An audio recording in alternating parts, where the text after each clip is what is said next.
नमस्ते दोस्तों, कैसे हो आप सब। आए भगवान जी को प्रणाम करते हैं और शुरू करते हैं आज का वीडियो। आज बहुत परेशानी वाली बात है। मैं इस परेशानी से बहुत गुजर चुकी हूँ। पिछले 3-4 साल में जो मैंने गार्डनिंग करी है, ये मेरे लिए बहुत बड़ा चैलेंज था। जेड प्लांट की बारिश में कैसे केयर करें। और ट्रस्ट मी, टेरेस गार्डन और बालकनी गार्डन दोनों में अलग अलग केयर होती है। बालकनी गार्डन में इतनी धूप नॉर्मली नहीं आती है, प्लस एयर सर्कुलेशन भी कम होता है। अभी जैसे टेरेस गार्डन में यहाँ आप देखो, ऐसे ही पड़े हैं। मैं ना इनको कवर करती हूँ ना कहीं मूव करती हूँ। यहाँ बारिश होती है और फिर धूप आ जाती है और सूख जाता है।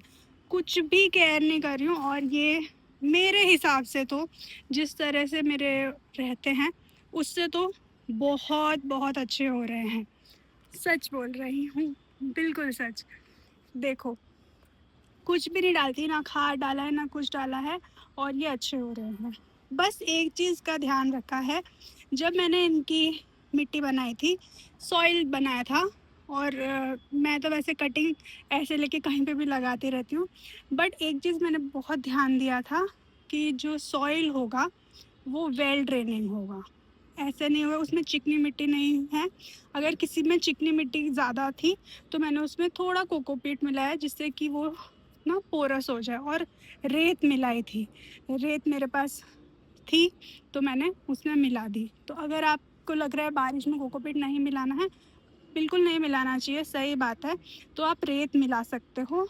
मैंने मिट्टी में वही कर रखा है और कुछ नहीं डालती हूँ। आप देख सकते हो अच्छे खासे मेरे जेड के प्लांट हो रहे हैं। बहुत सही हो रहे हैं, टच वुड, भगवान जी की कृपा है। तो ये सब हो रहे हैं। बस एक चीज़ का ध्यान रखना है कि जिस दिन बहुत ज़्यादा बारिश हो या ऐसे अगले 2-3 दिन बारिश का फोरकास्ट हो, तब आप उसमें ना कटिंग प्रूनिंग मत करना। अगर करना ज़रूरी है, कटिंग प्रूनिंग करना ज़रूरी है अगर आपको, तो जैसे ही कट करो वहाँ पे हल्दी लगा दो या कोई फंगीसाइड लगा दो, और उस प्लांट को जिसको आपने कटिंग प्रूनिंग करी है उसको शेड में रख दो। मैं कुछ टच नहीं करती हूँ, ऐसे ही रखा है। जो बारिश के पानी का नाइट्रोजन है और जो खाद है, ये उसी से ही बहुत अच्छे ग्रो हो रहे हैं। अब ये टेरेस की बात है, क्योंकि यहाँ पे एयर सर्कुलेशन अच्छा है, धूप आती है। तो अगर पानी रुक भी जाता है, जैसे एक गमला है, किसी ने गिफ्ट करा था तो वो ऐसे ही है, अभी फ़िलहाल नहीं दिख रहा है। पर जैसे ये देखो, इसमें से पानी अगर रुक भी जा रहा है तो धूप आती है अगले दिन, या एयर सर्कुलेशन इतना अच्छा होता है कि वो पानी सूख जाता है। ठीक है, तो उससे बच जाते हैं। बट बालकनी में ना इशू क्या होता है कि इतना अच्छा एयर सर्कुलेशन नहीं होता है और इतनी धूप भी नहीं आती है।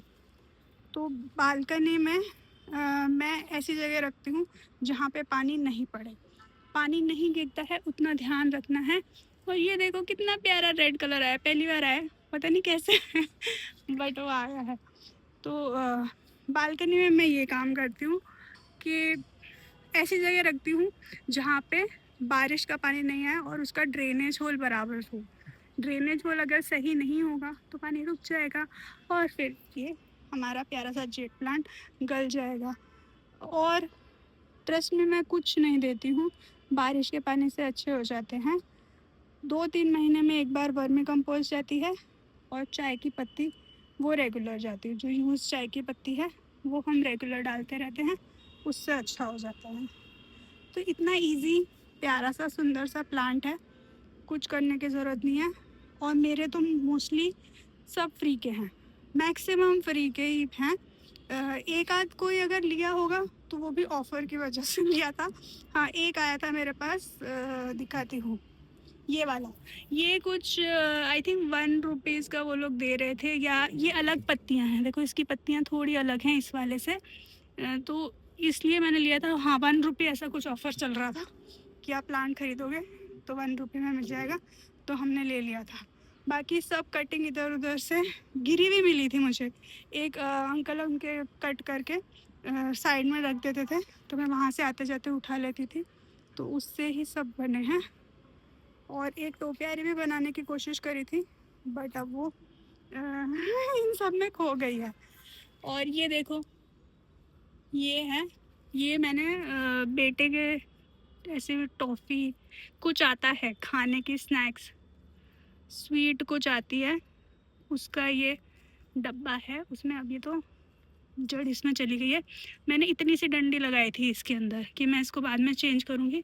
एंड ये देखो डाल के छोड़ दिया, दूसरे गमले में रख दिया गया है ये, तो इसकी जड़ यहाँ चली गई और अब ये देखो कितना बड़ा हो गया। वेरी इजी टू ग्रो, कुछ भी शेप बना सकते हो, कुछ भी बना सकते हो। और बारिश में बिल्कुल घबराने की ज़रूरत नहीं है। अगर पानी ज़्यादा चला भी जाता है तो उसको इमीडिएटली आप ऐसी जगह मूव कर दो जहाँ पे धूप हो, तो पानी सूख जाएगा और ठीक हो जाएगा। जितना हम हिलाएंगे, जितना केयर करेंगे, इतने साल में मुझे यही समझ में आया, जितना हम केयर करेंगे इसकी उतना ये नखरे दिखाएगा। तो छोड़ दो तो ये बहुत बढ़िया हो जाता है। देखो ये तो मैंने टूटे हुए गमले में लगाया हुआ है, तो किसी ने कहा था गमला बदल दो, पर इसमें अच्छा हो रहा है तो मैंने नहीं बदला। तो ये हो गया हमारा जेड प्लांट।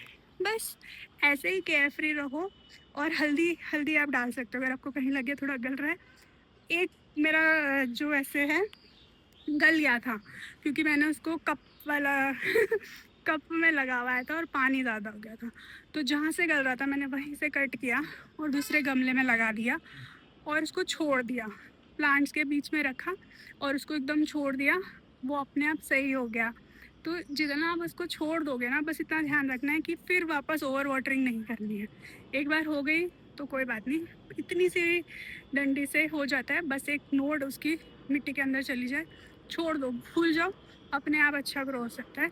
2-3 महीने में एक बार जब आप बाकी प्लांट्स को खाद दे रहे हो तब थोड़ी बहुत खाद दे दो, नहीं तो मैं तो साल में एक बार भी कभी गमला बदलता है तो खाद दी जाती है।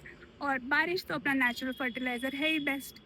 बस हल्दी का यूज़ कर लो। कभी मिलीबग का आपको अटैक लगे तो बीच में, वैसे भी सब प्लांट्स को बारिश के टाइम में थोड़ा पेस्टिसाइड की ज़रूरत है, तो मैं नीम ऑयल का स्प्रे करती ही करती हूँ।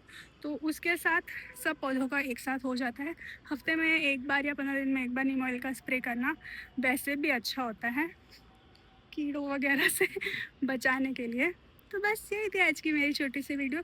आई होप आपको हेल्पफुल हुई हो, आपको पसंद आए। अगर अच्छी लगी तो लाइक शेयर सब्सक्राइब हाइप सब अच्छा अच्छा कर देना और अपना खूब सारा ख्याल रखना।